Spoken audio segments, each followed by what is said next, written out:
امیر علیہ السلام عرض ہے کہ جیسے اگر آپ نے جو تکبیر کہنے کا فرمایا تو یہ بھی ہوتا ہے کہ ہاتھ باندھ کے اللہ اکبر، یہ طریقہ نہیں ہے.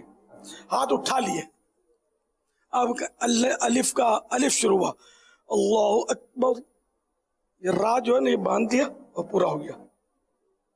یہ سب پریکٹس کرنی پڑے گی. ہم لوگوں کی پریکٹس نہیں ہے، اس لیے وہ اور توجہ نہیں ہوتی تو رونگ نمبر لگتے رہتے ہیں. اعلیٰ حضرت رحمۃ اللہ تعالی علیہ نے ایک بڑا پیارا نقطہ بیان فرمایا کہ یہ ناف کے نیچے زور سے تھوڑا زور دینا ہے. خیر اتنا زور کی کہیں بھی نہیں دینا ہوتا جو خشوع کے لیے رکاوٹ بنے، یہ تھوڑا دبا کے رکھنا ہے. تو یہ وسوسے غالباً یہ فرمایا کہ یہ نیچے سے دل کی طرف آتے ہیں، یہ وسوسوں سے یہاں مطلب یہ رکاوٹ بنے گا. اور ناف کے نیچے، یہ ناف یہ گول گول کچھ ہوتا ہے نا پیٹ پر، اس کو ناف بولتے ہیں. قیام میں پہلی رکعت میں تو ثنا اعوذ بسم اللہ یہ پوری پڑھ کے سورۃ الفاتحہ پڑھنی ہے اور سورت پڑھنی ہے. اگر امام کے پیچھے ہیں تو ثنا پڑھیں گے جب تک امام نے قراءت شروع نہیں کی. قراءت شروع کی تو اب نہیں پڑھ سکتے. اور اگر ہم پڑھنے لگے ہیں، ادھورا بھی تو پڑھا ہے اور امام نے قراءت شروع کر دی تو واجب ہے کہ ہم اسٹاپ کر دیں اپنا پڑھنا. ورنہ یہ کہ اکیلے پڑھیں سورہ فاتحہ اور سورت ملائیں گے کوئی، اور اس طرح یہ کہ اپنی یہ رکعت اس طرح مطلب یہ قیام کی یہ ہوگی. پھر اب اللہ اکبر کہہ کر رکوع میں جانا ہے. اچھا یہ کھڑے ہونے میں جو اور تکبیرات جو کہی جاتی ہیں اللہ اکبر رکوع میں جاتے ہوئے، اور اس میں جو سنت ہے نا یہ اس پر عمل بہت میں نے دیکھا کہ نہیں ہوتا ہے عمل. امام صاحبان خاص کر توجہ فرمائے کہ ان کا پتہ چل جاتا ہے کہ یہ عمل کر رہے ہیں یا نہیں، تو ان کا بھی عمل شاذ و نادر کسی کا ہو تو ہو اس سنت پر.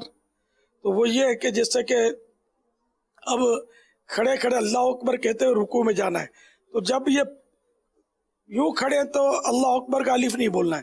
اب یوں جانے کی پوزیشن بنتے ہی الف شروع ہو، اللہ اکبر، یہ پوری جب رکوع میں چلے گئے تو را یہ ختم ہو نا پورا. اللہ اکبر جو ہے نا یہ جانے کی جو بھی پوزیشن ہے اس میں اللہ اکبر پورا ہو. یہ نہیں کہ وہ رکوع میں جا کر وہ آدھا اکبر اکبر کہا یا اس طرح نہیں، را پورا ہو جائے اس پہ. میرے رکوع کو مت دیکھیے گا، یہ تو اونچا تھا اور سب کو بولتا پیٹ بیچ، تو میرے ٹانگیں اور یہ مسائل ہیں میرے، تو اس لیے اب وہ میرے سے وہ میں تو کرسی پر بیٹھ کر نماز پڑھتا ہوں. تو حاجی امین ماشاءاللہ ابھی تک اس ایج کو نہیں پہنچے جس پر میں پہنچا ہوں. ایج کی وجہ بھی ہو سکتی ہے اور ویسے ہی ٹانگوں میں گھٹنوں میں مسائل لوگوں کے ہو جاتے ہیں، پٹھوں میں. اللہ شفا دے، دعا فرمائے کہ میں پھر زمین پر باقاعدہ سجدہ کر کے آپ کو دکھا دوں. اس طرح مردوں کو یوں کرنا نہیں ہے، یہ یوں کرنا ہے کہ بالکل یہ اسٹیٹ میرا ہاتھ جا رہا ہے نا، نہیں کونی نکلنی نہیں چاہیے، بالکل یہ سیدھے ہوں. ادھر کا ہاتھ بھی بالکل سیدھا نہیں، اس طرح نہیں، وہ مضبوطی سے یہ جھک کر گھٹنوں کو پکڑیں گے نا ایک دم مضبوطی سے، تو یہ بالکل یہ دیکھو یہ پیٹھ اور یہ سر اونچے نیچے نہ ہو، گردن پیٹھ یہ سب ایک سیدھ میں ہو. پانی کا پیالہ رکھ دیں تو یہ پانی اس میں سے نہ گرے، بھرپور پیالہ ہو. تو اس طرح یہ ماشاءاللہ دیکھو پیٹھ بالکل بچھی ہوئی ہے، تو اس طرح یہ رکوع کرنا ہے. اکثریت کو رکوع کرنا نہیں آتا ہوتا، وہ اس طرح نہیں کرتے. وہ بیچاروں کی کینچیاں ہاتھ کی بنی ہوتی ہیں، کسی کی سر آگے نکلا ہوتا ہے، کسی کی پیٹھ آگے پیچھے ہوتی ہے. تو یہ صحیح طریقہ یہ ہے. البتہ یہ کہ یہ سنتیں ہیں سب، ورنہ اتنا بڑھایا کہ ہاتھ گھٹنے تک پہنچ گئے تو رکوع کا یہ ادنا درجہ ہے یہ ہو جائے گا رکوع.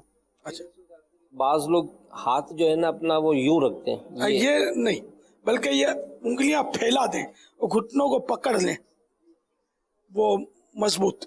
یہ اس طرح نہیں رکھیں، یہ جو ہے اس طرح جو رکھتے ہیں، نہیں اس طرح نہیں، چار انگلیاں ایک طرف ایک انگوٹھا ایک طرف، اس طرح نہیں، بلکہ یوں.